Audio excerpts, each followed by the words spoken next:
जय हिंद दोस्तों। कई जवानों को डिसेबिलिटी पेंशन नहीं मिल पाती है। एक तो बंदा नौकरी करता है, जोखिम उठा करके काम करता है, यदि उसको कहीं चोट लग जाए, फिर डॉक्टर साहब पूछते हैं क्या आपकी ये गवर्नमेंट ड्यूटी में था, ये ड्यूटी गवर्नमेंट ड्यूटी में कवर हो रही थी कि नहीं हो रही थी। बहुत सारे ऐसे काम है यार, बंदा कहीं पेड़ पर चढ़ रहा है, पेड़ काट रहा है या और कोई कर रहा है, उसको फौजी एक्टिविटी में कन्वर्ट करना और फिर उससे बोलते हैं एट्रीब्यूटेबल है या एब्रीवेटेड है, उस दायरे में लाना ताकि उसको डिसेबिलिटी पेंशन मिल सके। इसके लिए सवाल पूछा है और कानून कहता है कि सेना के अंदर आप किसी ऑपरेशन काम में है या किसी ऐसा काम में, तब आपको डिसेबिलिटी मिलेगी। आप छुट्टी में यदि किसी प्रकार का इंसिडेंट कर बैठते हो तब नहीं मिलेगी।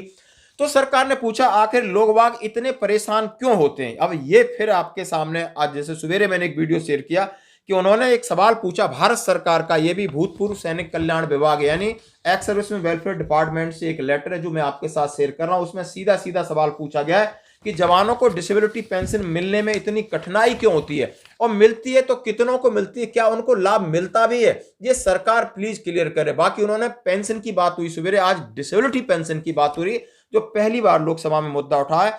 और उसमें मुद्दा उठाने के लिए मैं आपको हिंदी में बताता हूं कि रक्षा कर्मियों के लिए निःशक्तता pension, disability pension. Shri Chandrashekhar Prasad ने पूछा क्या रक्षा मंत्री ये बताने की कृपा करेंगे कि विगत 5 वर्षों और वर्तमान वर्ष के दौरान कितने डिसेबिलिटी पेंशन की रक्षा कर्मियों को कितनी संख्या है, यानी कितनी संख्या आप पेंशन दे रहे हो। क्या सरकार इस बात से अवगत है कि सेना के कुछ अधिकारियों को सेवा से मुक्त होने के या कुछ जवानों को 1 साल तक, 1 वर्ष बाद भी डिसेबिलिटी पेंशन नहीं मिलती है, तो आखिर क्यों, इसका जवाब उन्होंने पूछा। क्या सरकार ने इसके संबंध में कोई आश्वासन दिया? उन्होंने बिल्कुल, यानी रक्षा मंत्री अजय भट्ट जी का जवाब था कि विगत 5 वर्षों में वर्तमान वर्ष के दौरान निःशक्तता पेंशन प्राप्त करने वाले रक्षा पेंशन भोगियों को कुल संख्या का वर्षवार ब्यौरा इस प्रकार है। उन्होंने बोला था अमान्य घोषित।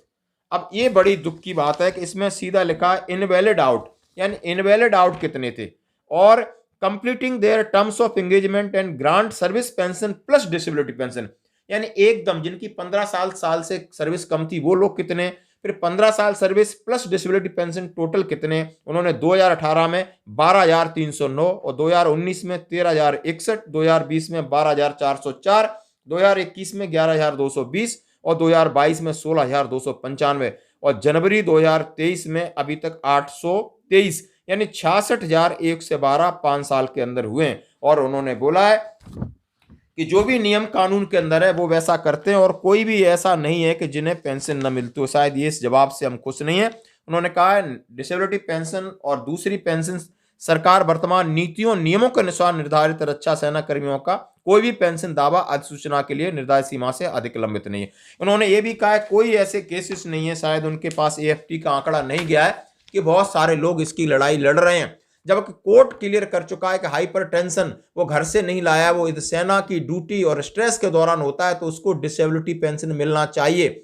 और डिसेबिलिटी पेंशन बहुत सारे केसों में नहीं मिलती है। इस नियम को एक ऐसा बनाया जाए कि ताकि जवानों को जो भी कोई भी अपनी मर्जी से जोखिम नहीं लेना चाहता, यदि अनफॉर्चुनेटली यदि ऐसा हो जाता है तो उसका लाभ है जो नियम के अनुसार वो मिलना चाहिए। धन्यवाद दोस्तों।